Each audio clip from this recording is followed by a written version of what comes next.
Fala pessoal, Felipe Barros na área, hoje para estrear um quadro novo, o Giro Estatístico do Brasileirão. Nele vamos estar sempre falando sobre números, Cartola FC, dicas de apostas. E para estrear o quadro eu não podia fazer de uma forma melhor, chamando o meu amigo João Iso, que é um craque das estatísticas do futebol, participa do SCCP Scout do Corinthians, Resta 1 Futebol, do CFD, Cartola FC Dicas. Boa noite, João, como vamos? Salve, salve, Felipe. Obrigado aí pelo convite de participar da famosa FBTV, Futebol Sem Clichê. Tá vindo bem, né, Felipe? Tá começando bem com o pé direito, quase chegando em 1.000 inscritos em 10 dias. Pô, imagina, menos que 10 dias, na verdade, mas vai chegar já em 1.000 inscritos. Pô, parabéns, projeto muito bom. A gente precisa de iniciativas assim dentro da mídia, né, porque é importante dar foco para vários times que não estão no eixo, como você está se propondo a fazer, e trazer esse tipo de trabalho que a gente vai trazer agora é algo que pouca gente faz e temos pessoas aqui com qualidade para tratar, né, de um assunto bem legal, envolvendo muita coisa. Solta o papo aí, cara. Eu que agradeço, João. A nossa meta era 1.000 inscritos em um mês. Estamos com 3 dias de canal. Estamos, antes de começar, que estava com 770, eu acho. Espero quando eu botar. A gente for Olá, vai chegar, vai chegar. Não, eu já recomendo o pessoal seguir o João. Quem gosta do meu conteúdo vai gostar do conteúdo do João, que é maravilhoso também. É isso. Dados à vontade, vídeos, tem tudo, Twitter, Instagram. Vou botar tudo na tela aí para vocês verem. Podem seguir o João, que é qualidade. Bem, vamos lá. Falando da rodada, como o João falou, nosso propósito é falar de todo mundo, então nós vamos falar dos 10 jogos da rodada. E sobre os 10 vai ter estatística, vai ter Cartola FC e vai ter aposta. O pessoal que quer fazer uma graninha na rodada é uma boa. Começando pelo Grenal, eu acho que é um dos jogos que o pessoal está com mais expectativa, né, João? E eu já vou começar trazendo uma imagem na tela do jogo. Esses quadradinhos, só para quem não está entendendo, que vão aparecer. Eu e o João não estamos vendo eles agora, mas vocês vão ver. Tem quadradinhos embaixo dos escudos, eles são as cotações das casas de aposta, beleza? De todas não, né? De uma casa escolhida por mim, que eu não vou falar o nome porque ela não me patrocina ainda. Quando ela patrocinar eu e o João, a gente fala o nome dela. É quanto está pagando por resultado. Se o Grêmio ganhar, multiplica o seu valor por 2,3. Se empatar, 3,2. Internacional ganhando 3,1. Mas depois a gente fala de apostas, vamos começar com o jogo. O Grêmio vem numa sequência boa, ele está com favoritismo legal contra o Inter, mas no Campeonato Brasileiro o Internacional está na frente, né? Qual é a sua expectativa, mais ou menos, para a partida? Cara, a gente até trouxe um dado importante pro CFD, né, o Cartola FC Dicas, que dos últimos 10 confrontos de Grenais, apenas um gol sofrido pelo Grêmio, né? É sempre um jogo difícil, a gente brinca que o Grenal é um jogo feio, né? Porque é um jogo brigado, é um jogo que tem muita expulsão, vide a Libertadores desse ano, que tiveram inúmeras expulsões ali dos dois times. E a minha expectativa é a mesma coisa. Assim, o jogo brigado, o jogo feio, né? Podemos dizer assim. Lógico que é difícil ficar taxando de bonito ou feio. Cada um tem a sua beleza, cada jogo, cada sistema e modelo tem as suas particularidades. Mas é sempre um jogo legal quando você tem dois técnicos, como o Renato Gaúcho e Eduardo Cudê, né? O Eduardo Cudê já pressionado, na minha visão, sem razão, porque ele tá fazendo, para mim, uma limonada com esses limões que tem disponíveis no elenco do Inter, tá conseguindo fazer muito mais do que era esperado e mudando bruscamente toda a filosofia que tinha no ano passado do Zé Ricardo ou da Eire Helman, totalmente antagônico em relação ao que pratica o Internacional nos dias de hoje. Mas ainda assim, essa questão histórica, muita gente acha que não entra na conta, mas pelo menos para mim acaba entrando. Então, é o fato de que esse ano o Inter não ganhou do Grêmio nenhuma vez e nem sequer fez gol, né, Felipe? Então, é uma coisa que entra um pouco pelo favoritismo dos confrontos recentes. Libertadores, o Grêmio está conseguindo ir bem contra o Inter também, né? Os dois se enfrentaram 2 ocasiões na fase de grupos e o Grêmio está conseguindo ir muito bem. Então, acho que a minha expectativa é em cima disso, né? O Grêmio um pouco mais favorito, o Inter até com uma pressão em cima do Cudê, né? Como eu falei, descabida, mas é isso, eu acho que é por aí. Você pensa igual? Penso igual, e em relação à pressão no Cudê, eu concordo plenamente com você. Eu acho que essa pressão se dá 80% dela pelos Grenais, né? O Grenal lá no Rio Grande do Sul tem um peso muito maior do que todos os outros clássicos no Brasil. Acho que Galo e Cruzeiro é um pouco parecido também, mas ainda é inferior ao Grenal, porque o Cudê, por exemplo, em relação aos limonadas, eu concordo também. Ele tem a melhor defesa do Campeonato Brasileiro, por exemplo. Tem um sistema defensivo sólido e também não abre mão de jogar. Óbvio que tem momentos que não dá, por exemplo, contra o Atlético Mineiro. O Inter abriu o placar rápido, depois o pessoal... Contra o América não jogou também. Sim, sim, não. Esse último jogo do Inter foi realmente, eu acho que foi um dos piores do Inter, mas... Foi. É o que dá, os treinadores no Brasil, quando eles começam muito bem, eles sofrem, às vezes, uma pressão desproporcional ao que eles têm, né? E em relação a esse exemplo que você falou de limões, limonadas, eu acho que vou até puxar um dado legal. É um dos limões do Cudê, que agora virou um super limão, o pessoal está adorando, que é o Thiago Galhardo. Além do Brasileirão incrível que ele faz, artilheiro e tudo mais, ele é o jogador, João, não sei se você sabe, que mais desempatou o placar no Brasileirão. Vai subir uma artezinha para o pessoal ver. Só para eu explicar para todo mundo entender. Eu gosto de fazer, além da artilharia tradicional, todo gol tem seu peso, né? Mas convenhamos, existem gols que são mais importantes que outros, né? Uma coisa é você desempatar uma partida, fazer aquele gol de 1-0, outra coisa é você marcar aquele gol quando está 4, 3-0. Então aqui no Giro Estatístico eu vou estar sempre trazendo essa artilharia de uma forma diferente. Concorda comigo, né, João? Acho que o Thiago Galhardo, ao lado do Marinho, não sei se você colocaria mais alguém, é o grande destaque da competição. Eu colocaria até mais o Marinho do que ele. A gente vai chegar nele, mas eu vejo um pouco mais de regularidade no Marinho durante a partida. Acho que ele sofre mais falta, ele busca mais o jogo, ele ganha mais disputas, ganha mais duelos. É um cara que está sempre partindo, né, por 1 contra 1 e, consequentemente, consegue dribles, consegue finalizações, faz gol de falta, né, fez um gol agora no meio de semana. É um cara que está com uma influência dentro dos gols da equipe muito grande, né? E o Galhardo, né, embora tenha um peso gigante, está fazendo uma temporada incrível, até melhor do que a boa temporada que ele fez em 2019, ainda assim acho que ele já caiu um pouco de nível, né, pelo que eu tenho observado, em relação ao que ele estava apresentando, que era coisa fora do comum, mas ainda assim ele tem 14 gols e 7 assistências no ano, 42% de participação, né, de influência nos gols do Inter na temporada, e ele virou, de fato, né, um cara mais próximo, que joga mais próximo da área, né? Ele era mais um meia, antigamente. No Ceará, em alguns momentos, jogou de falso 9 mesmo, né? E o Felipe Cardoso lá não conseguia render. Enfim, a equipe do Ceará sofreu muito com isso. Eu sei porque você riu, né? Daqui a pouco você fala. E aí depois o Thiago Galhardo, agora com a lesão do Guerreiro, acabou, né, assumindo esse papel por um momento, e depois ele acabou sendo um pouco, né, mais recuado para onde ele estava jogando mais, que era como segundo atacante, e agora o Abel Hernandes tem jogado alguns momentos. Enfim, nesse jogo contra a América de Cali, recentemente, o Galhardo foi o centroavante e o Leandro Fernandes foi o cara que jogou pelo lado, né, pelo lado direito, mais especificamente. Mas aí quando entrou o Abel, aí o Thiago Galhardo jogou mais de segundo atacante, mas aí ele já estava muito cansado. E eu tô sentindo um pouco dele estar um pouco sobrecarregado. Eu acho que no caso do Marinho, ele tem um pouco mais de distribuição de funções dentro do clube, né, do time, né, melhor dizendo. Então, acho que o Marinho está um pouco acima, mas assim, o campeonato para mim está entre os dois, são os dois melhores do campeonato. Em relação a esse cansaço do Galhardo, João, que você falou, tem um detalhe também interessante: as últimas 2 partidas o Internacional jogou com um jogador a menos, uma parte assim, considerável do jogo. Sim. E normalmente quem se sacrifica é ele. Eu lembro que na partida contra o São Paulo, estava ele e o Abel Hernandes, como você falou, ele mais no segundo atacante. Depois da expulsão, o Cudê insistiu um pouquinho com os dois, depois viu que não ia dar, sacou o Abel e deixou o Thiago de novo isolado lá sozinho. E o Thiago, ele corre, ele marca, então ele não fica lá paradão. Então ele cansa mesmo. Eu acho que até para o Grenal isso pode ter um certo impacto, né? Não sei se você concorda. Sim, perfeito. Bem, só uma outra estatística, já que a gente está se propondo a falar de números. Falei que o Inter era a melhor defesa. O Internacional também é o único time do Brasileirão que tomou menos de 10 gols. Tomou somente 8, então o sistema defensivo de Cudê funciona bem. Em cima disso, João, antes de a gente falar de Palmeiras e Ceará, não pode faltar o nosso palpite aqui das apostas. Todos os Grenais desse ano, João, o primeiro tempo terminou empatado. Então, se eu fosse indicar uma aposta para alguém, não sei se todas as casas de aposta têm esse mercado que eu vou falar, que é um mercado um pouco incomum, que seria empate no primeiro tempo ou jogo. Terminou 0-0 e alguém ganhou no final, você venceu. Terminou 1-0 para alguém no primeiro tempo, mas depois o outro empatou 1-1, você também venceu. Cotação de 1,6 na casa aqui que eu escolhi, que eu também não vou falar o nome. Mas eu acho que é um bom mercado. Indicaria alguma outra coisa?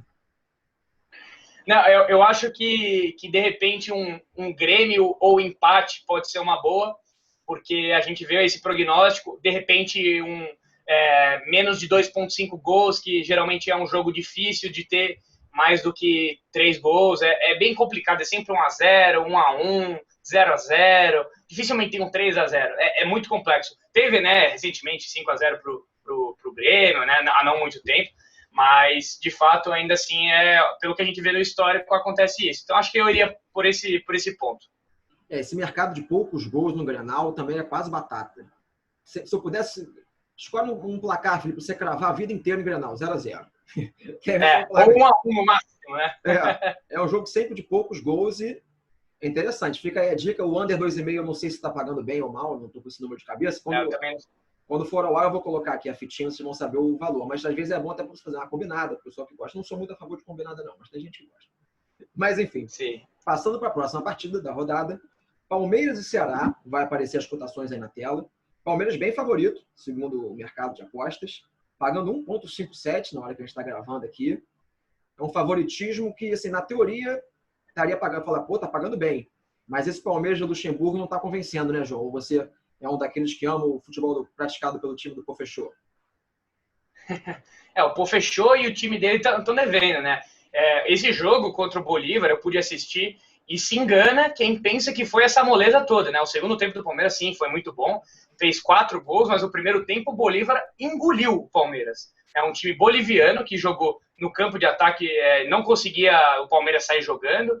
Um Patrick de Paula totalmente sobrecarregado, né? Ele é um fenômeno. Eu sou fãzaço desse menino. Gosto demais, ele tem uma personalidade incrível, além da bola que ele joga. E ele tem, às vezes, faz mais do que uma função. Às vezes ele não só cuida de limpar a área, de conseguir tirar, desarmar, interceptar jogadas, mas além dos passes verticais que ele tem uma qualidade muito boa, às vezes ele consegue uma finalização, uma bola de fora da área, assim como ele já fez dos 3 gols no ano, 2 foram de fora, né? Então, tudo bem, teve desvio, né, nos 2 gols que ele marcou de fora, mas ainda assim ele teve iniciativa. Isso é importante para um primeiro volante moderno, né? Isso é importante demais. O Patrick é um cara físico, forte demais e vai carregando muitas vezes o piano. E esse time do Palmeiras deveria carregar mais o piano para conseguir deixar o Luxemburgo de uma maneira, de uma vida um pouco mais tranquila ali, né, no Palmeiras. Que incrível, né? Porque mais de 30 jogos, né, na temporada, ele perdeu 2. Aí você pensa, pô, só perdeu 2, né? Pelo número, pelo aproveitamento, não tá ruim. Mas aí o Palmeiras empatou 14 vezes no ano. É complicado, muito empate 1-1 também. Eu trouxe esse dado, né, nos últimos dias. Se eu não me engano, 8 empates de 1-1 na temporada. É muita coisa. E quase sempre o Palmeiras entrando, ampliando, abrindo o placar, melhor dizendo, e sofrendo empate, principalmente nos minutos finais. O time não consegue segurar tanto. E uma coisa que a gente via nos últimos anos, né, Felipe?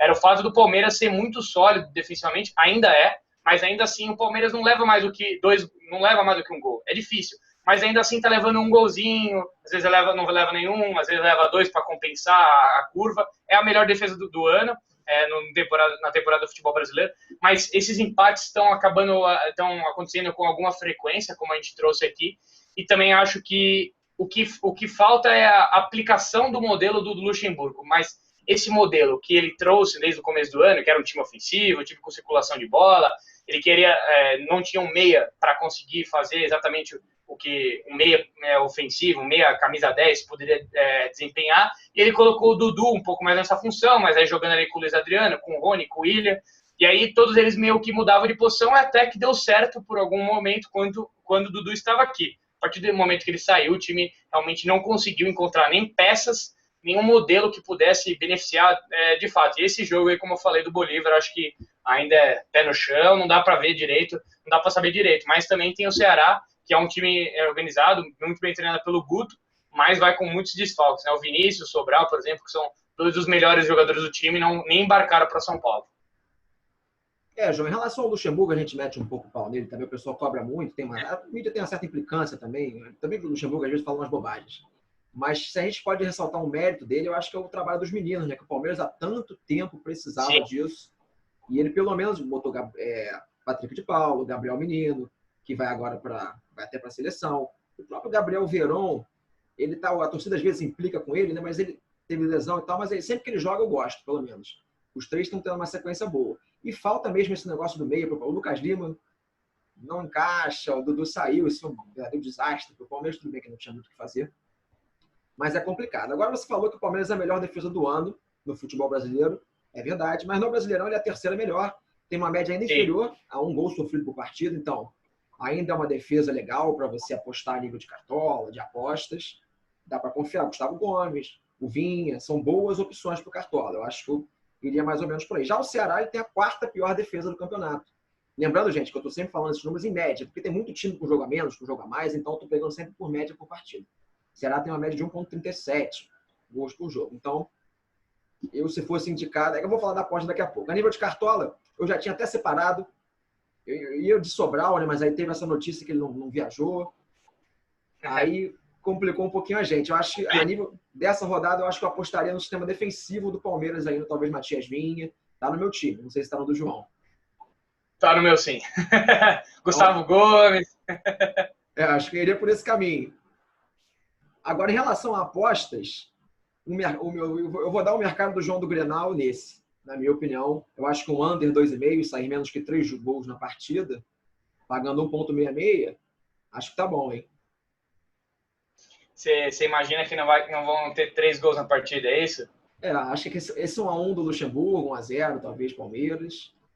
Acho que é uma boa. Olha, eu não vou muito por essa linha. Acho que é bem possível um 2-1, sabia, para o Palmeiras. Eu acho que pode acontecer aí esse tipo de coisa, até pelos desfalques do Ceará. Acho que é um time que está sendo muito vazado, né? Já levou 18 gols no campeonato em 12 rodadas. Então, assim, a defesa não está forte, vai ter desfalque na defesa. Os dois laterais, né, o Samuel Xavier e o Bruno Pacheco, não vão jogar. Então, até para nível de cartola, sim, você pode pensar em jogadores ofensivos do Palmeiras. Tem que ver quem vai jogar ainda, a gente não tem essa confirmação. Mas eu ficaria um pouco mais pé atrás com essa questão do under 2,5. Fico um pouco receoso, né? E também não acho muito que o Palmeiras vai fazer uma goleada, coisa do tipo, mas acho que pode ter um 2-1 e tal. Eu até, por mais que eu esteja pensando no Vinha, até no Gustavo Gomes, eu não estou muito otimista com a questão de manutenção de clean sheet e saldo de gol, né, do Palmeiras. Eu tô achando que, como essa rodada também tá difícil para isso, o Palmeiras não foge disso. Eu acho que ainda pode sofrer um gol. João, eu teria tudo para concordar com você, mas as duas vezes que o Palmeiras pegou dois times desmantelados, o resultado foi aquele 1-1, né? Então, na hora que a gente fala, agora vai, o Palmeiras vai ganhar, não tem um adversário, tá mutilado, é empate. Aí eu vou nessa mística aí. Mas também a defesa do Ceará também nos sugere que possa acontecer mais gols, né? Aposta, né? Não tem muito. Essa coisa não existe. Né? Vai vir na segunda-feira, o pessoal já vai meter o pau. Quem errou, mas erra mesmo. Vai errar, vai acertar. A gente tá arriscando. Não tem muito jeito. Bem, mudando, agora eu vou falar uma partida que eu suspeito que o João esteja 100% por dentro. Não sei por quê. Red Bull, Bragantino e Corinthians, João. Tá difícil o Corinthians, hein?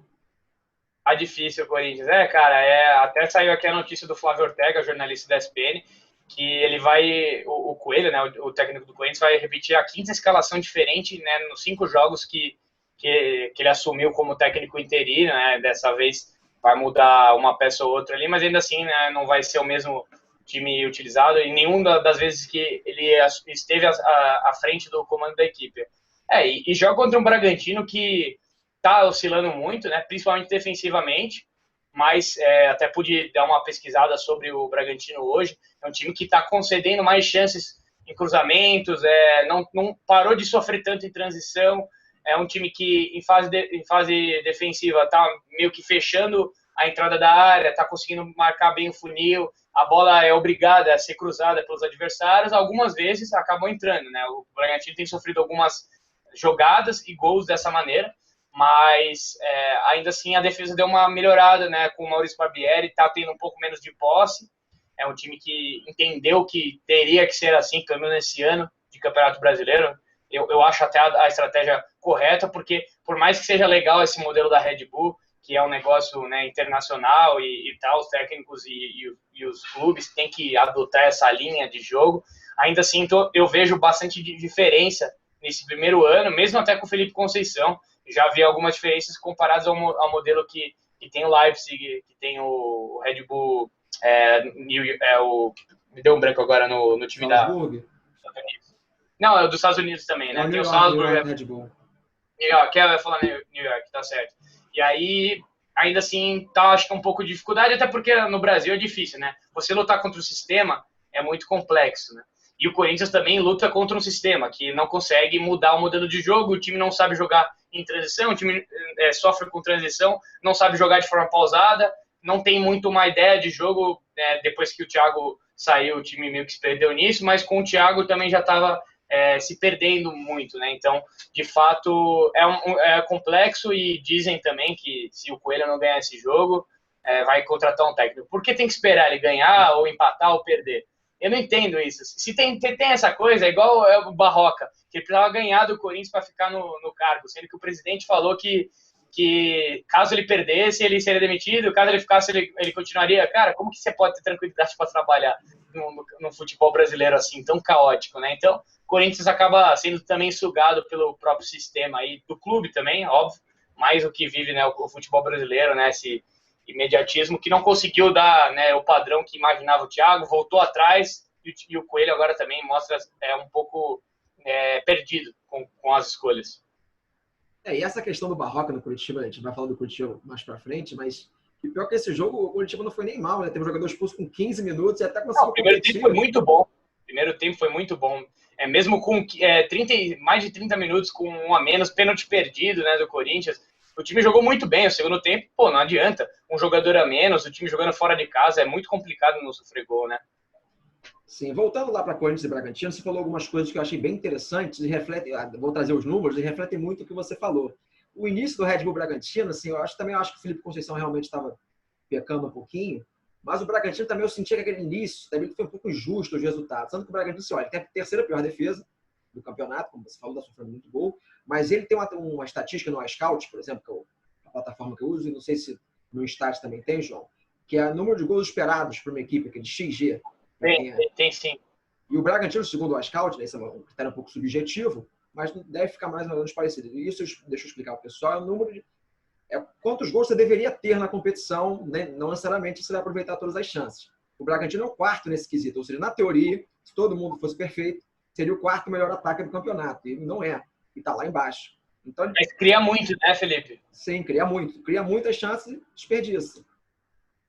Eu ia até o que eu tinha passado para você, né, antes da gente começar a gravar, não sei se vai entrar na tela agora, não sei quando, mas eu tinha pego a questão dos passes para finalização no Campeonato Brasileiro e esses são números do SofaScore, no caso, que o Claudinho e o Arthur são, respectivamente, segundo e o quarto jogadores que mais deram esses passes-chave, passes para finalização, passe que gerou uma boa oportunidade.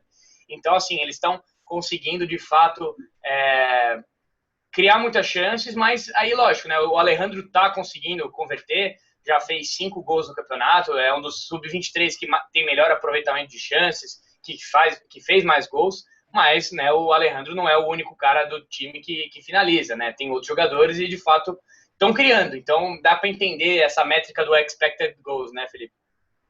Sim, agora já entrando no Cartola, que já ia ser a próxima parte em relação ao jogo, eu acho que as indicações vão passar por aí, né? Claudinho, Arthur, esse jogo é um pouco difícil, né? Alejandro, o Otero tem poucos jogos, mas acho que já tem a melhor média do Corinthians, né, dos atletas relacionados com o jogo, para a próxima partida. O Otero chuta muito, né? Então, daqui a pouco ele vai figurar nos rankings de finalização. Eu acho que eu não estou com o meu time de cabeça agora aqui, mas eu acho que não tenho nenhum jogador desse jogo. Indicaria esses, mas não com muita certeza. Você botou alguém? Corinthians ou Red Bull?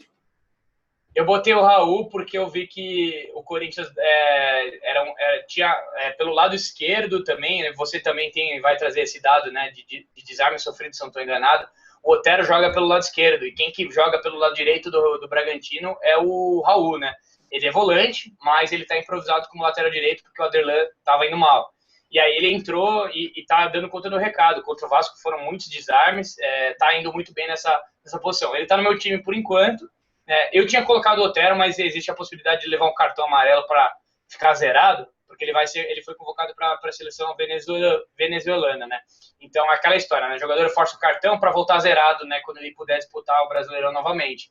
Então, é bem possível, é bem provável, eu diria, que o Otero vá forçar ser amarelo, e aí é um pouco complicado você escalar um cara já meio com essa preocupação, né?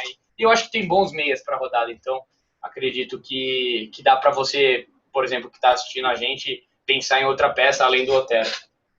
Essa informação que o João deu do cartão amarelo do Otero, por exemplo, não tinha me atentado, é excelente, né? Eu acho que até a nível de aposta, tem casos de aposta que deixa você apostar em cartão. Sim, é verdade, né? Então, ó, eu não tinha nem anotado isso aqui. Mas eu vou aguardar a gente chegar no confronto para falar do cara. Bem, vamos lá. Agora que eu falei da aposta, além dessa questão do cartão do Otero, que é excelente, uma outra coisa que eu esqueci de falar. Você falou do Raul, os desarmes em relação ao Otero, que também sofre muito. Quem também figura no ranking de desarmes, vou até colocar a sua arte, João, que você mandou para mim, é o Aderlan, né? Então, se jogar o Aderlan, ele também está lá no topo, então é uma boa opção de embate contra o Teco. Voltando, o Bragantino, João, das 12 partidas que fez no Brasileirão, em 11 das 12, o mercado ambas marcam, que é ele fazendo gol e sofrer, a aposta entrou. Ou seja, o Bragantino é um time que faz gol muito e também toma muito gol. Então, a minha indicação de aposta, antes de eu saber essa do cartão do Otero, que eu vou fazer, agora vou fazer as duas, seria ambas marcam, pagando 1,8. Achei a cotação bem boa. Não sei se você concorda comigo, pensou em alguma outra coisa. Concordo muito, cara. Você pega dois times que têm marcado gols, né? Mais precisamente o Bragantino marcou gols em 11 dos 12 jogos disputados, o Corinthians marcou 8 de 12. É verdade que não marcou na última partida contra o Atlético Goianiense e tal, só que tem um ataque até positivo, né? Dentro dos rankings do campeonato, fez 15 gols, enfim. O Bragantino também fez 15, só que a questão que fez com maior frequência, o Corinthians fez com menor frequência. Mas ainda assim, acho um resultado muito plausível, 1-1, 2-2, mas o que importa é, ambos marcam, acho que é perfeito, seria a minha aposta também se eu pudesse apostar.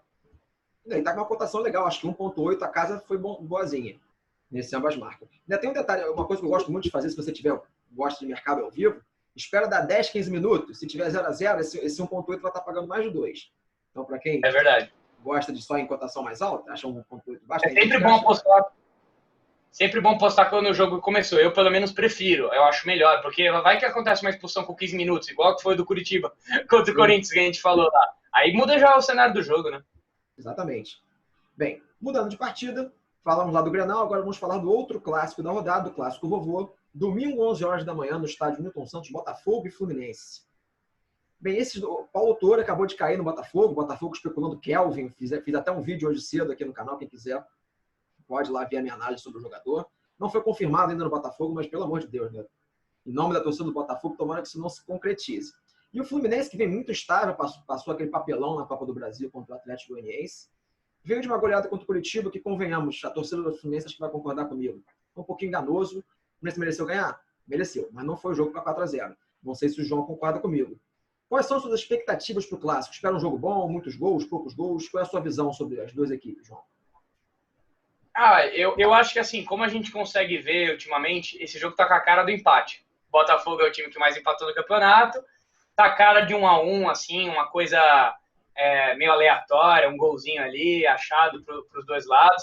Acho que é uma coisa, gol de pênalti do Nenê, tá? Essa cara, eu até vi, eu não cheguei a dar uma olhada em questão de histórico, mas um cara lá me mandou no Instagram que o Nenê era bom pela rodada, aí eu falei, por quê? Aí eu perguntei pra ele, ele falou, não, porque o Nenê marca muito gol contra o Botafogo. Eu não cheguei a ver isso daí, mas não marca muito gol.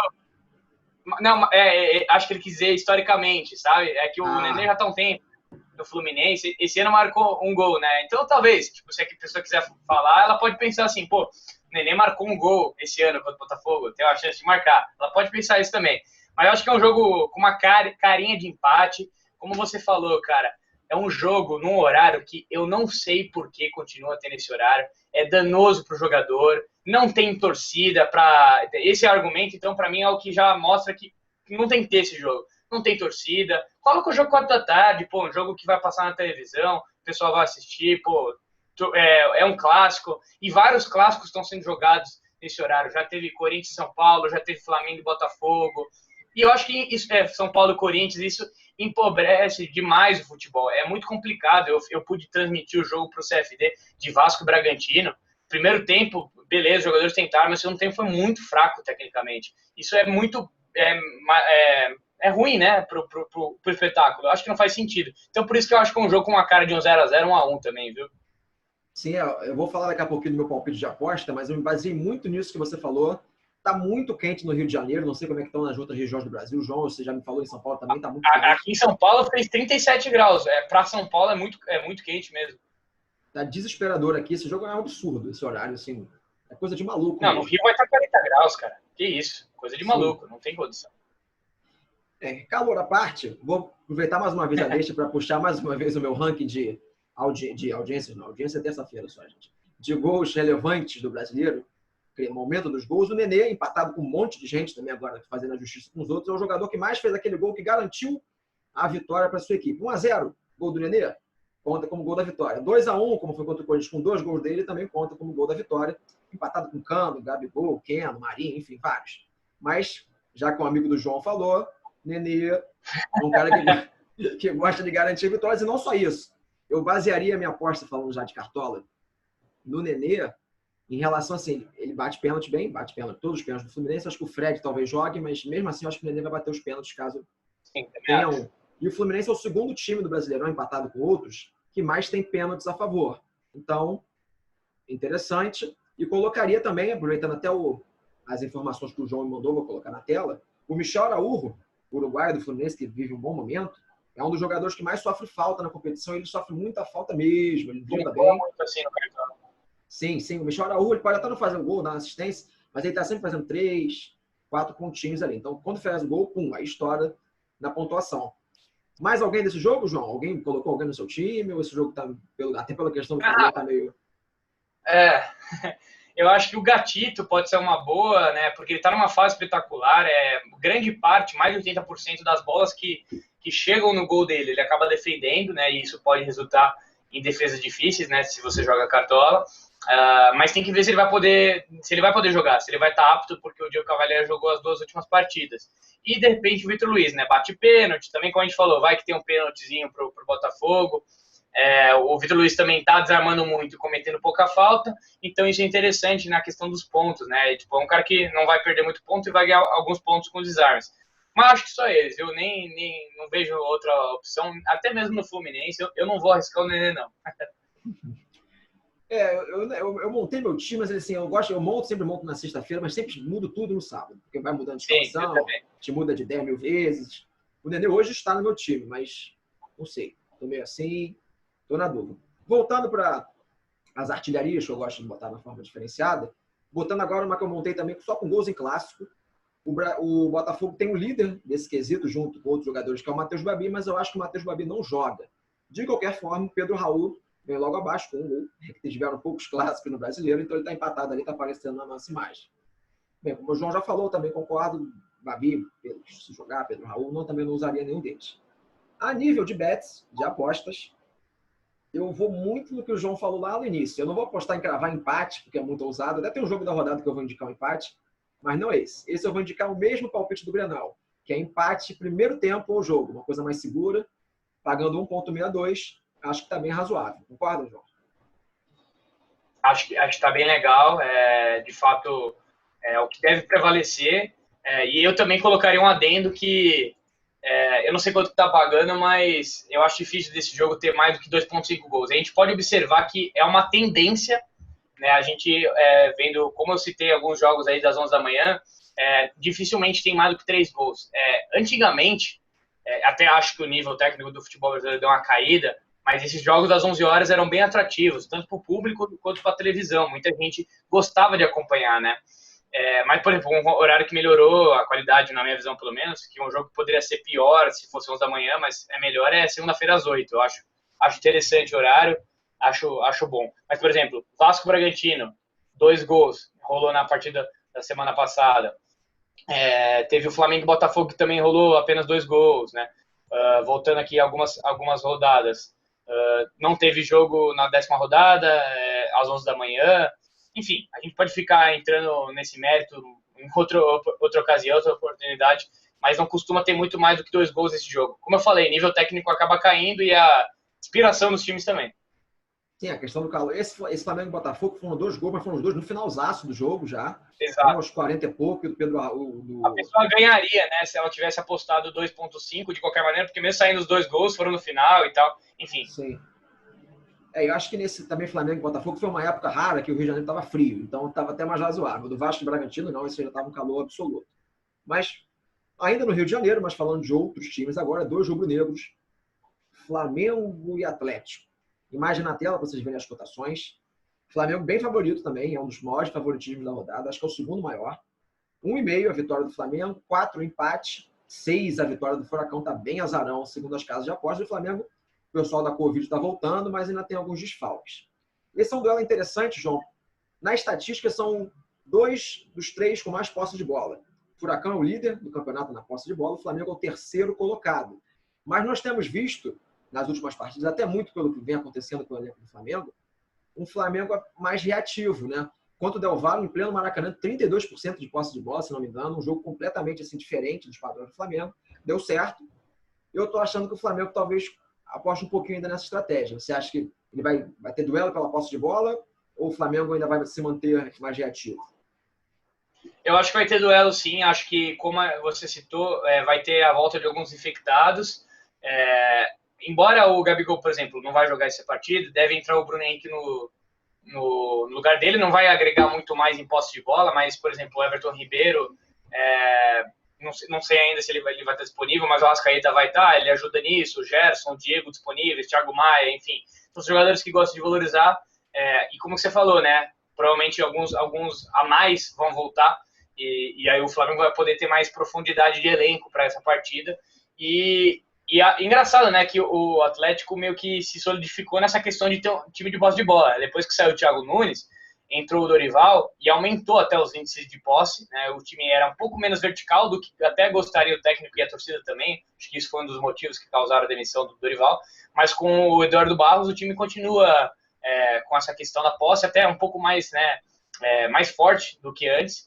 E poderia ser o contrário, porque é um técnico em tese interino, às vezes o cara quer garantir o emprego, e aí o cara muda tudo. Mas ele foi fiel ao que ele acredita, como ele já tem feito isso desde o ano passado, quando ele assumiu depois do Thiago Nunes. E ele vai ficando no Atlético, que está acumulando bons resultados recentemente, né? Classificou na Libertadores, ganhou do Wilstermann fora de casa, depois segurou o empate em casa e aí classificou matematicamente. O time deu uma guinada um pouco melhor aí, né, no Brasileirão, ganhou do Curitiba, ganhou do Bahia, e sempre vitórias sem sofrer gols, né? Então tem esse lado que torna o jogo atrativo, né, e até acho que mais parelho do que ele seria em condições normais. Em relação a esse negócio da posse de bola, João, que você falou, eu acho que eu ainda vou mais para trás, porque antes do Thiago Nunes era o Diniz. Então, Verdade. O conceito da posse de bola é uma coisa que já está enraizada até no clube, né? E em relação ao Eduardo Barros, eu acho isso muito legal e também o contexto do clube favorece, né? Que é um clube que dá chance. O Thiago Nunes também veio, não sabia se foi efetivado, fez o trabalho maravilhoso que fez no Corinthians, foi bem mais ou menos. E o Eduardo está ali, trabalhando no Furacão, um time que dá sempre muita chance para quem vem de dentro do clube, com os conceitos do clube, então ele fica mais à vontade. É diferente quando é um cara muito tampão, que fica condicionado ao resultado, como está o Coelho agora do Corinthians, que o pessoal alcançou, aí o cara fica mais à vontade. Falando de Cartola, e eu tô com 2 jogadores do Flamengo, um é o Arrascaeta, acho que não precisa explicar muito porquê, né? Um jogador que até quando vai mal pontua, um dos maiores pontuadores acho que do ano passado foi o maior, em média, não sei se foi em numeração absoluta, mas em média acho que foi o maior. Acho que foi. E minha outra aposta, literalmente uma aposta, um menino que tá muito bem, tá baratinho, para quem tem pouco orçamento, acho que é uma dica legal. Botei o Hugo Neneca. O Flamengo tá com esse estilo mais reativo um pouquinho. A defesa bem ou mal se consolidou, passou a tomar menos gols, que o Flamengo vinha tomando uma quantidade de gols razoável. Eu acho que é legal até para valorização também, porque eu perdi muita cartoleta nas últimas 2 rodadas, que foram verdadeiros desastres. Você colocou alguém nesse jogo? Não. Coloquei o Arrascaeta, coloquei o Pedro e parece que o Neneca pode dar lugar ao Diego Alves, viu? A gente teve essa informação recentemente, postamos lá no CFD. E pode acontecer isso. Aí, caso aconteça, com certeza você vai ficar ligado para tirar. Mas, de fato, se o Neneca jogar, é uma ótima ideia, porque ele está jogando muito bem. Foi o man of the match, né? Como o pessoal fala. Jogou contra o Del Valle, pegou muito. Várias defesas importantes. Contra o Palmeiras, ele fez uma defesa na cabeçada do Luiz Adriano. Meu Deus do céu. O contrapé. E eu sou goleiro. Nossa, a dificuldade ali para você pegar uma bola daquela ali. A bola vem o cara perto de você, que ele cabeceia pro chão, você tem que fazer o timing perfeito, se colocar bem, ter uma impulsão legal, reflexo apurado, e ele foi muito, muito bem. Esse garoto tem futuro, até acho que ele merece ser o reserva imediato do Diego Alves. Acho que ele tem um potencial bem legal aí que o César não alcançou como o pessoal imaginava. Com certeza, João. Só uma observação, aproveitando até que você me deu essa informação que eu também não sabia do Diego Alves, nós estamos gravando assim, relativamente cedo na sexta-feira, e eu montei toda essa pauta mais cedo ainda. Então, eu me baseei nos confirmados do momento. Então, claro que até sábado, se você estiver assistindo no pré-rodada ou no domingo, no meio do caminho para apostar, as coisas já podem estar diferentes. Em relação à defesa no Flamengo e Palmeiras, acho que, não sei se eu estou falando besteira, acho que foi a melhor defesa do campeonato até o momento. Foi uma defesa realmente absurda. E eu tenho certeza que o César não faria aquela defesa. Conhecendo assim, o César joga no Flamengo entre idas e vezes. Também acho que não. Acho que não pegaria, ele merece. E o Hugo é novo, né? Então, Muito não. tem que ser o reserva mesmo. Se sou goleiro reserva, tem que sempre, eu sempre sou dessa tese. Se sou goleiro reserva, tem que sempre tentar ser um menino da base que tenha Eu potencial também para se acho. desenvolvendo. Ficar pagando salário grande não vale a pena, né? Não, você vai pegar um menino de 21 anos e vai botar de terceiro, quarto goleiro, então empresta, senão o cara não desenvolve, né? É complicado. Exato. A nível de aposta, João, esse jogo, confesso que eu tive um pouco de dificuldade, não vi muitos mercados legais, até por essa indefinição de Flamengo. A gente não sabe muito bem que o Flamengo vem a campo, quem recupera, quem não recupera, o que o auxiliar do Domi vai fazer, acho que é Jordi Guerreiro o nome dele, né? Então tá uma coisa meio complexa, então eu fui meio na segurança aqui, eu não sei nem... Vou falar aqui, não sei se eu estou confiando muito no que eu vou falar. Fui numa vitória seca do Flamengo, 1,5, acho que é um dos maiores favoritos da rodada. Fui nessa, mas se não quiserem me seguir, eu acho que eu tenho certeza que o João vai dar algum conselho melhor que o meu, de aposta. Pô, sabe que eu ia falar que eu ia dar o mesmo conselho porque eu vejo a mesma dificuldade que você, cara. Eu não consigo imaginar, assim, eu não consigo pensar que esse jogo vai ter pouco gol e eu também não consigo acreditar 100% que não vai ter.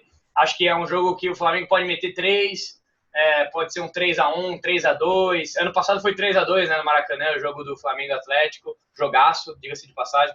E, assim, eu apostaria numa vitória seca mesmo. Essa seria meu palpite também. Infelizmente, tive que concordar com você. Então, pessoal, vai na nossa, talvez não, talvez vai nas outras 9. Essa aqui você...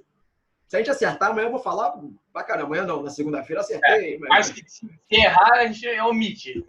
Aí já, essa sai fora. Brincadeira. Mudando de jogo, Curitiba e São Paulo. Esse jogo tem mais detalhes interessantes. Mais uma vez as cotações na tela.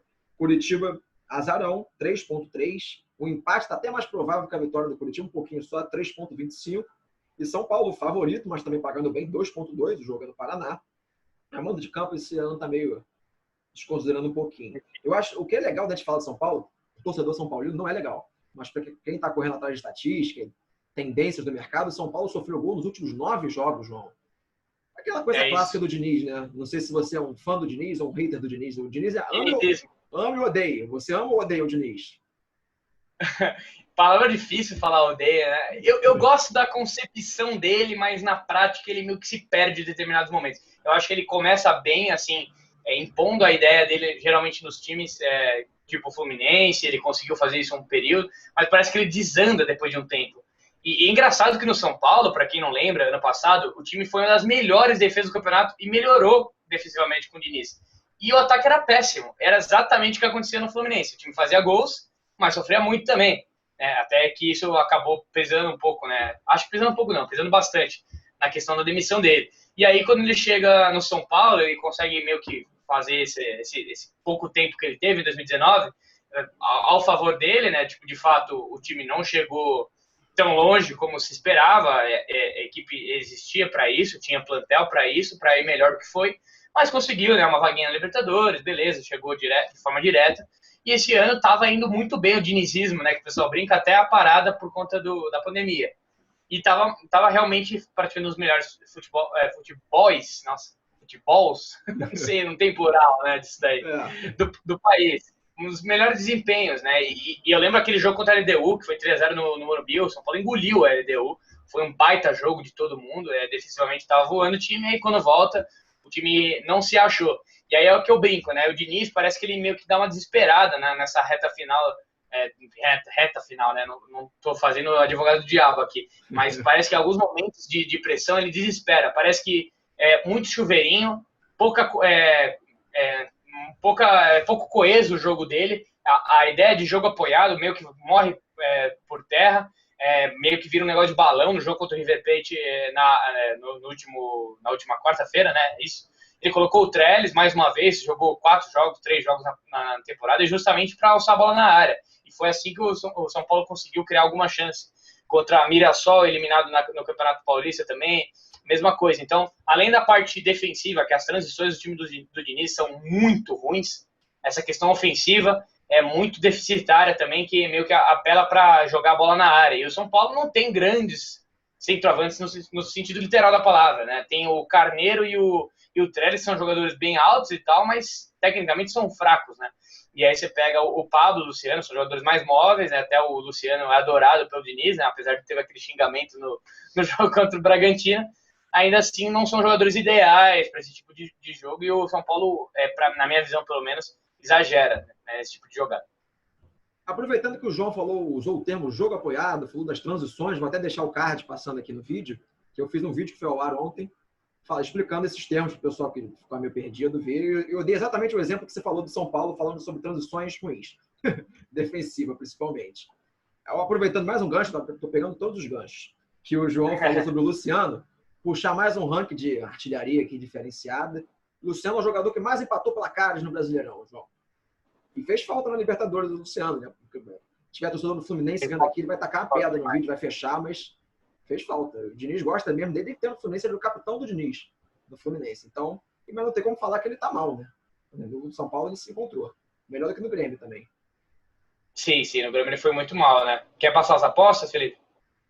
Vamos passar. Só uma observação em relação ao que você falou, que o Diniz teve o São Paulo, né, do Diniz, teve um desempenho defensivo melhor quando ele chegou ano passado, mas também foi muito por isso. Ele abriu meio mão do jogo dele. Quando ele vai fazer o jogo dele mesmo, a defesa costuma voltar e mal. Quando ele chega... Porque o Diniz sabe também abrir mão de vez em quando. No Fluminense, nos jogos, principalmente da Sul-Americana, ano passado, ele fazia os jogos fora de casa, ele mudava completamente, a defesa ficava mais sólida, o ataque um pouco pior. Mas ele sabe fazer, que ele não quer mesmo. Ele gosta do jogo com bola. Bem, vamos lá, de Cartola e apostas. Cartola também não é um jogo que eu estou muito chegado a apostar. Acho que o Luciano, para quem estiver apostando no São Paulo, é uma opção interessante. No Curitiba, o Robson é um jogador que tem a melhor média, mas um jogador que o pessoal usa muito é o Sabino também. O Curitiba sofre muito pênalti. Eu não sei se ele vai bater, né? Por causa do jogo contra o Vasco, ele bateu primeiro, o juiz mandou. O Robson bateu, né? Aí o Robson foi e bateu. Tem que esperar o próximo pênalti para saber quem é o batedor. Colocou alguém nesse jogo, João? Eu tava com o Wilson, né? Tô no aguardo do Neneca aí também. O Wilson fez grande parte das defesas dele no Couto Pereira e o São Paulo também, grande parte das defesas difíceis cedidas foram fora de casa. Então, esse cruzamento dos scouts, essa ideia, para mim, acho que vale a pena. O Robson é engraçado, né? Ele fez 3 gols, acertou a trave 4 vezes, então se ele tivesse convertido essa chance, seria um dos artilheiros do campeonato. Jogador interessante, né? Apesar de que ele perdeu um gol incrível contra o Fluminense, gol de Inacreditável Futebol Clube. Mas, assim, é isso.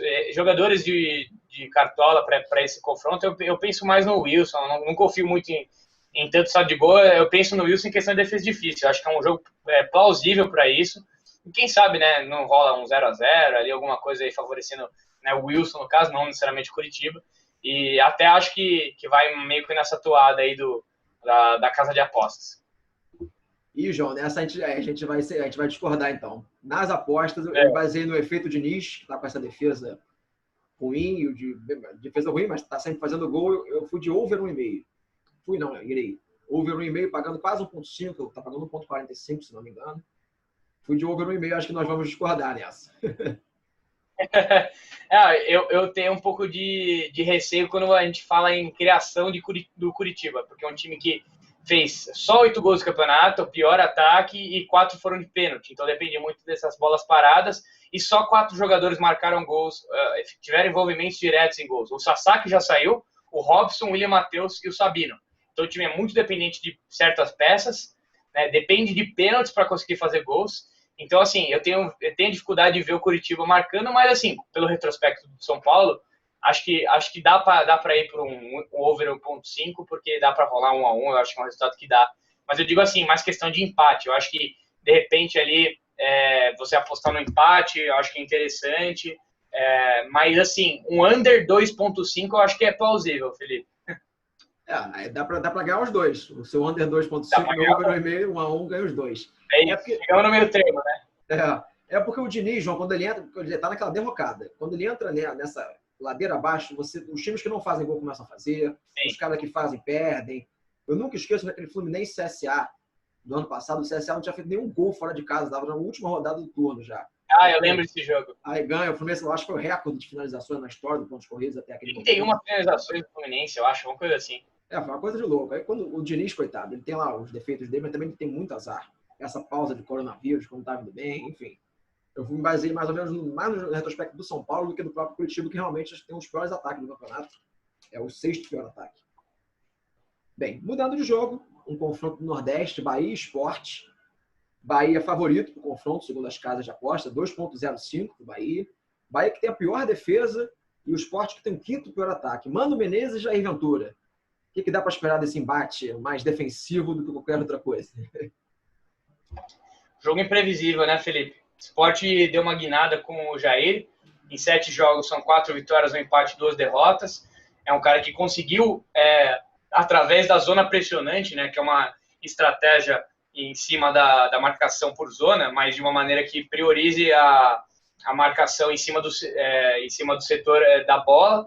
E isso é bem legal, bem nítido. Dá para ver a mão dele, né? Porque com o Daniel Paulista, até deu um salve aqui pro meu amigo Jonathan Cavalcante, que conseguiu explicar isso brilhantemente para nós do SCCP Scouts em podcasts, que o Sport conseguiu mudar essa ideia de defender. Antes era com encaixe individual com o Daniel Paulista, o time não estava indo bem, perseguições longas não estavam dando certo, e aí quando o Jair conseguiu englobar os caras e marcar e gerar superioridade numérica nos setores, aí acabou sendo muito interessante para o Sport, casou demais com a proposta, e dá para ver que eles compraram a ideia mesmo. Até o próprio Thiago Neves, no jogo contra o Corinthians, marcando forte, dando combate, começando a jogar ali na base da jogada. A gente não vê o Thiago Neves começando a bola perto, pegando a bola dos zagueiros, não é uma coisa do feitio dele atualmente, ou pelo menos nos últimos anos, né? É um cara que está muito mais condicionado a terço final, ao ataque. Então, assim, o Jair tá tendo êxito e o Mano Menezes conseguiu uma vitória para ter um êxito maior, para ter uma tranquilidade maior, né? Contra o Botafogo, vitória importantíssima. Gol aí do Gilberto, que não marcava fazia um tempo. Gol também do Elber, né? Um cruzamento rasteiro ali do Júnior Capixaba. O time foi bem nesse jogo e, de fato, o Bahia estava merecendo melhor sorte. O elenco em si não é para estar nessa posição. De fato, eu acho que é um elenco de meio de tabela, até bobear um pouco acima, no 8º lugar, 9º. Faltam alguns reforços, chegou o Anderson Martins, chegou o Ramires, já jogou. O Elias está um pouco acima do peso, mas é uma boa peça se encaixar, se conseguir ficar bem fisicamente. Enfim, eu acho que é um jogo bem difícil de opinar também, cara, de pensar em, vitória do Bahia, eu acho complicado pensar nisso. Em condições normais, talvez, mas o Sport está muito, muito bem. Acho que é um jogo com cara de empate, viu? Cara de empate, eu falei que tinha um empate meu, né, na rodada para aposta. Acho que era esse jogo.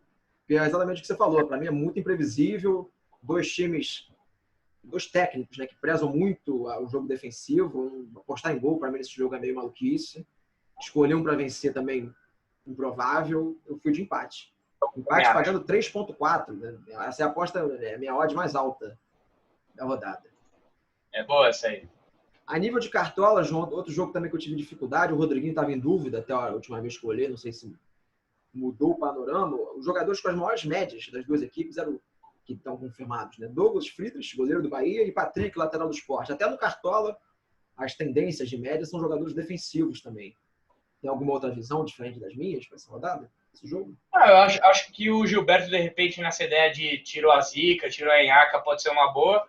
Mas por conta disso mesmo, eu pude colocá-lo, né, no jogo contra o Atlético Goianiense, imaginei ali que o Bahia pelo menos conseguiria fazer um golzinho, e o Gilberto foi mal, né, e ele estava pontuando sem scout decisivo, e aí nesse jogo em específico ele negativou. Então, eu vejo dificuldade também. É um jogo que eu prefiro passar longe de palpitar e também de colocar jogadores, por isso que tira o meu cavalinho da chuva aí, porque eu acho melhor. Também estou fora desse jogo, não estou com ninguém. Mudando de partida, agora falando do Fortaleza de Rogério Ceni, que o técnico eu prezo muito, e o Atlético Goianiense de Wagner Mancini, que estava muito mal, melhorou um pouco, perdeu o Renato Kaiser, a gente não sabe se vai ficar bem, vai ficar mal. Cotações na tela, Fortaleza favorito, 2,1, empate 3,1, e o Dragão de Goiânia, 3,8. João, Fortaleza, segunda melhor defesa do campeonato. O Atlético Goianiense com uma média de gols baixa. Eu acho que está difícil a gente pensar em um Atlético Goianiense marcando muitos gols. Não vou nem falar gol, marcando muitos gols. Concorda comigo? Concordo, até pensando em nível de aposta, eu acho que tem uma boa chance de fazer gol, mas gols, no plural, eu acho que é mais complicado. É um time bem interessante, o Wagner Mancini acertou a mão, né? Na partida do meio de semana, merecia ter vencido o confronto contra o Corinthians, e aí, de fato, o Wagner Mancini está conseguindo dar um padrão, colocando vários jogadores ali que você fala, putz, será que é nível de Série A? E os caras estão jogando muita bola, até destaca o Nicolas, lateral esquerdo, muito ofensivo, muito bom de bola. Eu já acompanho esse cara há tempos, né, desde a Série B do ano passado que eu podia observar, ele também vai bem na defesa. lateral alto também, isso é interessante nos dias atuais. É um destaque para vocês ficarem de olho, não necessariamente para essa rodada do Cartola, mas como um jogador em si para o futuro. Ele pertence até ao Atlético Paranaense.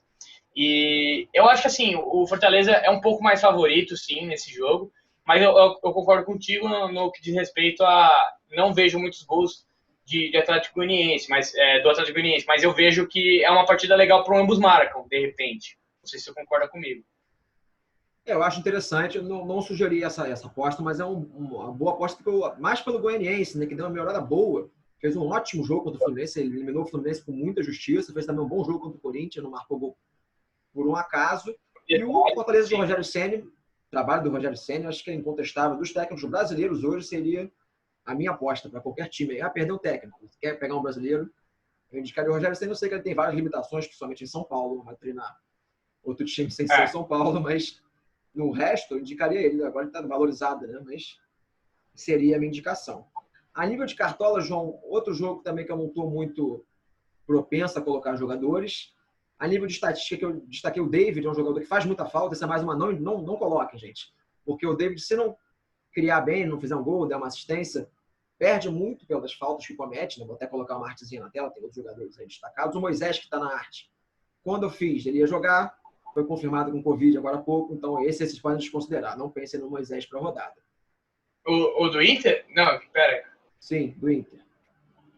Confirmou? Não vi essa aí. A gente tá descobrindo as coisas agora. Tá tudo muito em cima. Antes de eu entrar aqui, eu vi a notícia lá, porque quando é um jogador de Covid, aí notifica no telefone, você logo fica sabendo. Aí Moisés desconsiderem. Outro jogador, talvez, que eu colocasse, o Wellington Paulista, não é que ele não tá fazendo tanto gol esse campeonato, mas também quando faz, tá pontuando bem. Eu tive uma rodada, eu acho que a única rodada que eu coloquei o Wellington Paulista foi aquela que ele fez 2 gols, aí eu tô apostando mais ou menos nessa mística minha com ele, que é uma coisa pessoal. Eu e o Wellington Paulista, quando eu coloco, vai bem. Apostou em alguém desse? Por enquanto não, mas o Elton Paulista também seria a minha aposta, caso eu fosse com alguém do Fortaleza. Tem o Paulão também, que por incrível que pareça, né, apesar de ser um jogador folclórico, é um cara que tá tendo muito saldo de gol nesse ano, né? O Fortaleza é um dos times que tem a melhor defesa do campeonato, né, e ainda assim ele tem pontuado algumas vezes. Contra o Flamengo, se eu não estou enganado, ele desarmou 5 vezes. É um cara que tá dando alguns botes aí legais, está saindo da área para caçar em alguns momentos e tá conseguindo alguns desarmes. Então, de repente, o Paulão pode ser uma boa. Verdade, você acabou de me lembrar. O Paulão está no meu time. Tinha esquecido do Paulão. Estou com o Paulão, até porque ele é baratinho, o pessoal que está sem cartoletas. É barato. Essa é uma boa.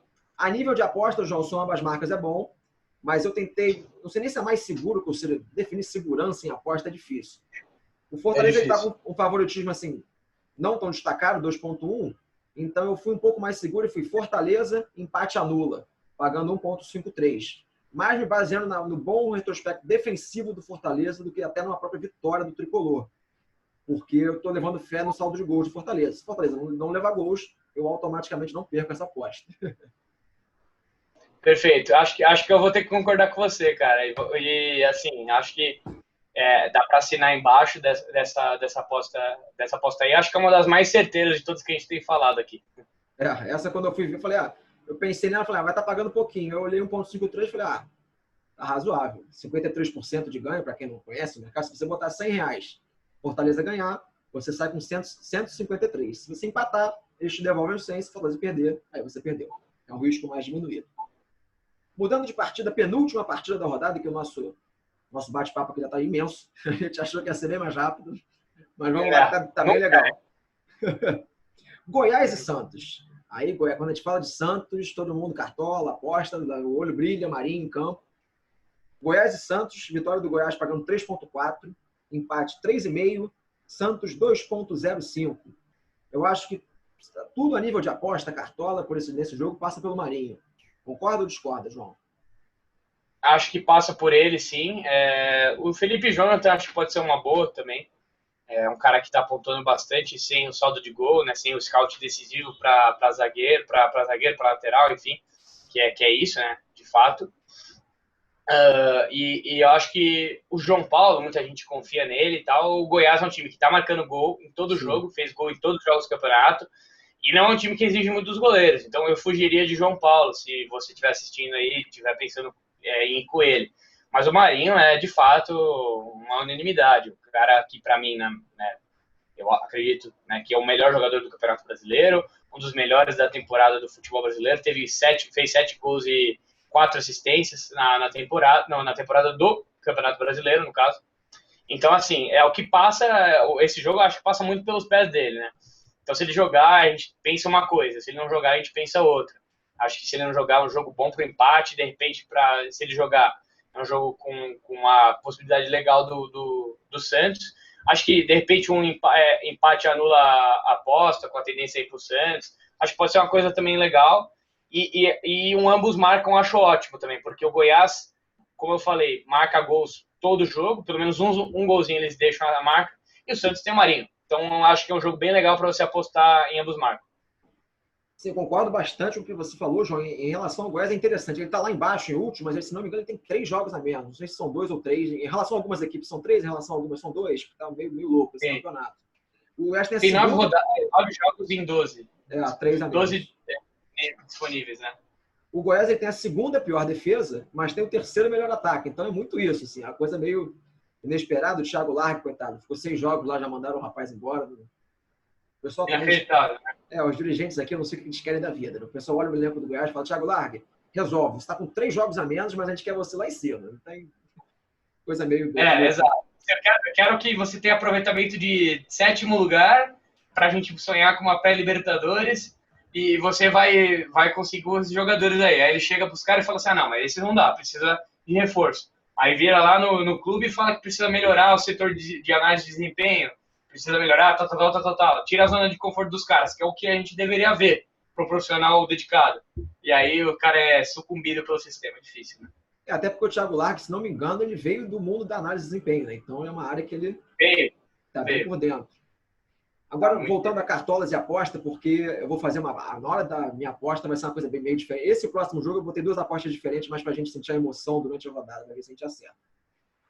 Além do Marinho, tudo isso que você falou, gol, assistência, ele tem desempenhos ótimos em finalizações e faltas sofridas. Se não me engano, ele lidera os 2 rankings. Vou botar a arte que o João fez, mandou para mim na tela. Então, finalizações é o segundo. Ele é o segundo, isso. Ele é o primeiro da rodada, porque o Gabigol não joga. É isso. O Gabigol não vai jogar, então o Marinho, dos que estão aptos aí, é o líder. Em faltas sofridas, ele é o líder. Então, mesmo naquele jogo que ele não faz gol, não dá assistência, a tendência de pontuar minimamente é bem legal. Agora, em apostas, acho que o João falou são ótimas, mas eu quis botar 2 coisas individuais para dar uma graça também. Tentar botar umas coisas difíceis, né, João? Para ver se a gente ganha moral com o pessoal.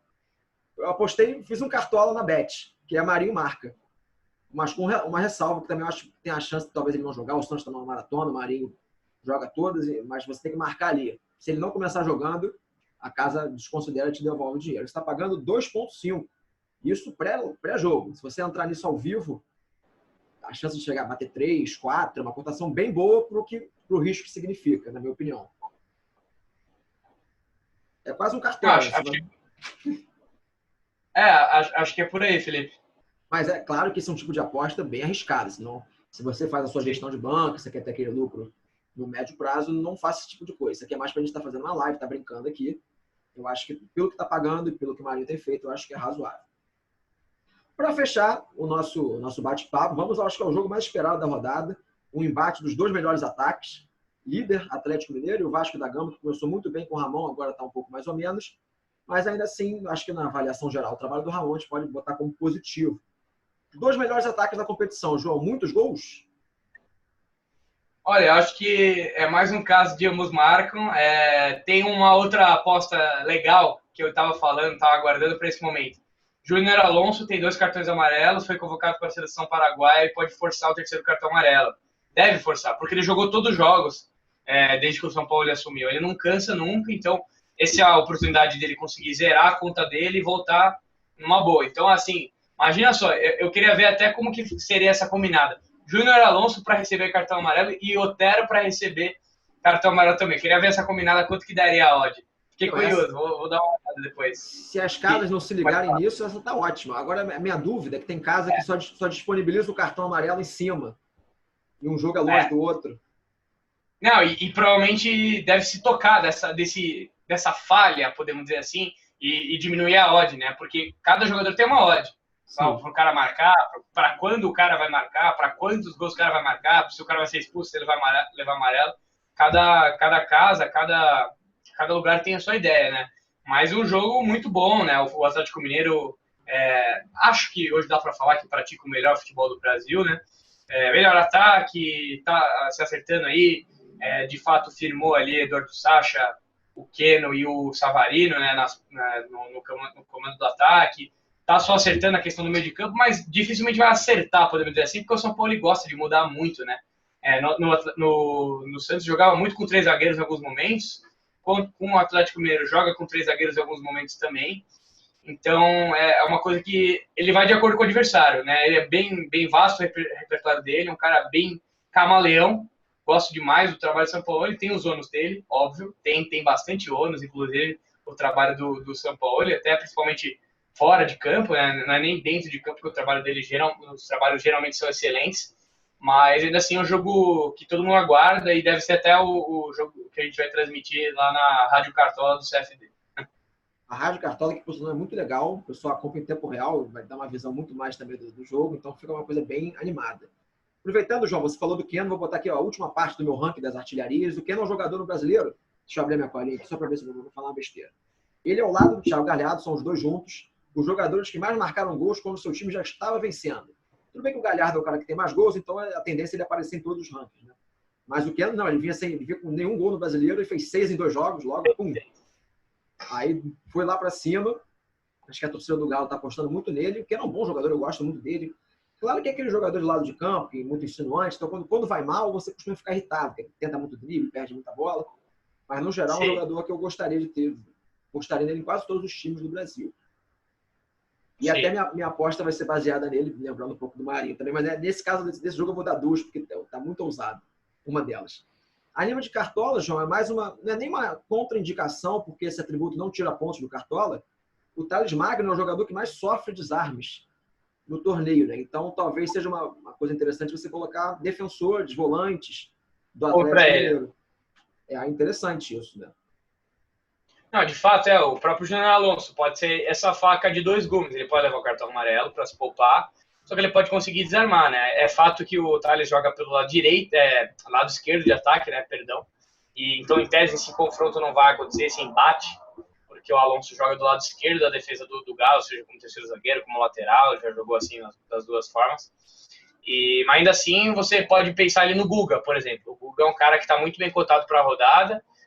Se conseguir o saldo de gol, ainda assim deve desarmar bastante, né? Um cara que está muito, muito bem cotado para esse jogo aí. Não está no meu time, mas eu ainda estou avaliando a possibilidade dele entrar. Mas aí, Keno, de repente, pode ser uma bolsa de bastante patrimônio, um cara que tem um preço salgadinho, que precisa de muito ponto para não desvalorizar. Aí o Sacha, acho que entra como uma boa e tal. E da parte do Vasco, eu ficaria um pouco fora. Eu acho que não tem muito boa opção, não. Mesmo o Cano. Concordo com você, João. Em relação ao Keno, nas 2 rodadas passadas eu coloquei o Sacha. E falei, na primeira eu não botei o Keno porque ele não vinha fazendo gol. Na segunda eu falei, não, já fez um hat-trick. Não vai fazer de novo uma coisa assim. Pô, muito difícil. Um hat-trick de novo. Aí nessa eu olhei, falei, pô, e aí? Aí eu fui. Botei o Keno, tenho certeza que vai pontuar mal. Mas eu botei lá, sempre me ferro nessa. E botei o Guga também, pensando nisso. Você falou, o Guga está no meu time. Em relação às apostas, eu fui igual ao do Santos. Fui mais na brincadeira, botei Keno para marcar. Caso ele não jogue, devolve, mas esse eu acho que não tem muito risco de não jogar, mas essa é a aposta ousada. A minha segura vai até mais segura do que você indicou. Não fui de ambas marcas, que também é uma boa, mas fui de over 1,5, está pagando pouquinho, acho que está pagando 1,22 só, mas essa eu indicaria você combinar com alguma das outras que a gente falou que você acha mais segura, com a do Fortaleza, talvez. Aí você já consegue alcançar uma cotação legal. Tem muita gente que gosta de empilhar aposta, multiplicar tudo. Eu não gosto muito disso não, mas quando é bem segurinho assim, dá para você colocar no máximo 2 juntas, às vezes vale a pena. Mas acho que você concorda. Se for de ambas marcas, então over 1,5 é um pouco mais seguro. Também acho, viu, Felipe? Acho que é um jogo bem com cara de mais do que 2 gols. Até, de repente, o over 2,5, se quiser dar uma ousada, é legal, porque o Atlético tem feito muitos gols, marcou 7 nos últimos 2 jogos. São Paulo está on fire, principalmente no Mineirão. O Atlético ganhou todos os jogos, e isso é difícil de ver, né, hoje em dia, nesse Campeonato Brasileiro, um time que tenha 100% de aproveitamento como mandante. SG é luxo, e ainda mais ganhar todos os jogos em casa é muito difícil. Mas acho que é um jogo muito aguardado, o melhor da rodada, e tomara até que a gente consiga fazer a transmissão aí da Rádio Cartola, como eu falei, tem tudo para ser um jogaço. Vai ser legal o jogo para fechar a rodada, esse horário novo, eu não lembro, de domingo, 8h30, isso é uma novidade. Até nesse Brasileirão, demorou para começar a ter esse horário. Termina à tarde, é verdade, mas é legal quando eles colocam um jogo bom nesse horário, sozinho, destacado. Tem rodada que tem jogo meio fraco, nessa vai ser um jogo legal. Em relação ao over 2,5, só para não passar batido, eu cheguei a pensar em colocar esse aqui, mas eu tirei, ele está pagando 1,67. Se não me engano, uma cotação razoavelmente boa. Bem, pessoal, vou encerrar o bate-papo com o João, só antes pedir, claro, para você deixar aquele like no vídeo. Pô, mó tempão aqui a gente falando, demos todas as dicas para vocês, merecemos um like, mereço a inscrição. Segue o João nas redes sociais dele também, vou colocar todas elas no link da descrição, meu Twitter, meu Instagram também. Festival de link, de conteúdos, grupo no Telegram da FBTV para você receber conteúdos exclusivos. Pode entrar lá, tudo de graça. Beleza, galera? João, uma boa noite, muito obrigado. Quer deixar algum recadinho final? Valeu, Felipe. Obrigado, gente que acompanhou aqui a audiência. Foi um papo de alto nível. De fato, é maravilhoso quando a gente consegue juntar pessoas que têm essa noção do futebol brasileiro, entendem, e sem modéstia mesmo a gente entende, né, Felipe? Então, a gente faz a nossa parte, lógico que temos que buscar a melhora diária, mas é isso, gente. Pode me seguir aí nas minhas redes, Twitter e Insta mesmo, João Iso Oficial, tudo junto, vai estar aparecendo, né, como o Felipe falou. Vocês podem conferir o meu trabalho e não deixe de se inscrever aqui no canal do Felipe, na FBTV, Futebol Sem Clichê, certo? Sem clichê mesmo, eu nunca vi um bate-papo tão longo. A gente falou de estatística para quem é curioso, falou de cartola para quem joga cartola, deu a chance para você ganhar dinheiro. Então aqui, tá completo para você. Então, meu querido, eu ia falar ouvinte, que eu sou acostumado com podcast, mas minha querida audiência qualificada aqui, do meu público, do público do João, quem veio do João fica aqui também, se inscreve, não paga nada não, tá, gente? Então, beleza, muito obrigado, João, agradeço a presença, um grande abraço a todos e até a próxima.